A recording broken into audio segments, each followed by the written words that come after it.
Дараагийн мэдээлэл Монголын барилгын салбарт анх удаа олон улсад хүлээн зөвшөөрөгдсөн мэргэжлийн арбитр аль биесээр байгуулагдаж барилгын гэрээ маргааныг шүүхээр бус арбитрийн төвшөнд шийдвэрлэх боломж бүрдлээ. Арбитрийн удирдах зөвлөлийн дараагаар баасан сүрэн томилогдож арбитрийн үндсэн үйл ажиллагааг хариуцсан. За энэ арга хэмжээнд барилгын хөгжлийн төвийн захирал Пүрэв хатан Ахмад барилгачид салбарын төрөмс байгууллагуудын төлөөлөл оролцсон юм. Арбитрийн гол зорилго нь барилгын гэрээтэй холбоотой маргаан хохирлыг хурдан үр дүнтэйгээр шийдвэрлэж төслүүдийг төлөвлөгөөт хугацаанд хэрэгжүүлэх боломж бүрдэх юм.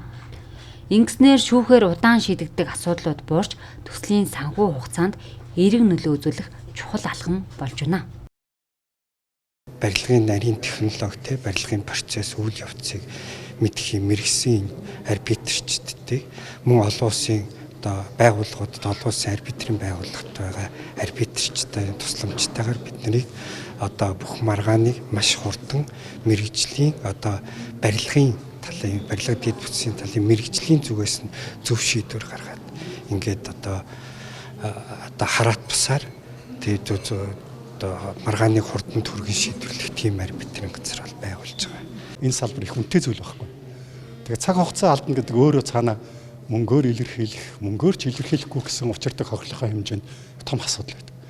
Тэгэхээр бусад орны туршлага бол ерөнхийдөө яг ийм маргаануудыг, ийм зохицуултыг арбитрийн хэмжээнд шийдээд явдаг ийм бүр тогтцсон уламжлалтай. Арбитраж бол арбитрийн үйл ажиллагааны эхлэл болоод ингээд анхны арбитрч хүмүүс ингээд тодорхой шаардлага хангасан.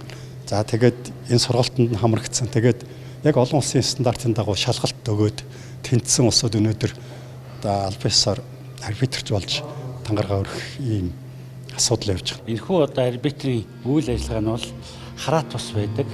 Тийм учраас энэ арбитрчдын альва нөгөө шийдэж байгаа асуудлууд дээр барилгын үндэсний ассоциацийн зүгээс ямар нэгэн тийм үйл ажиллагаанд нь саад болохгүй ямар нэгэн нөлөөлөл байхгүйгээр ингэж явдаг.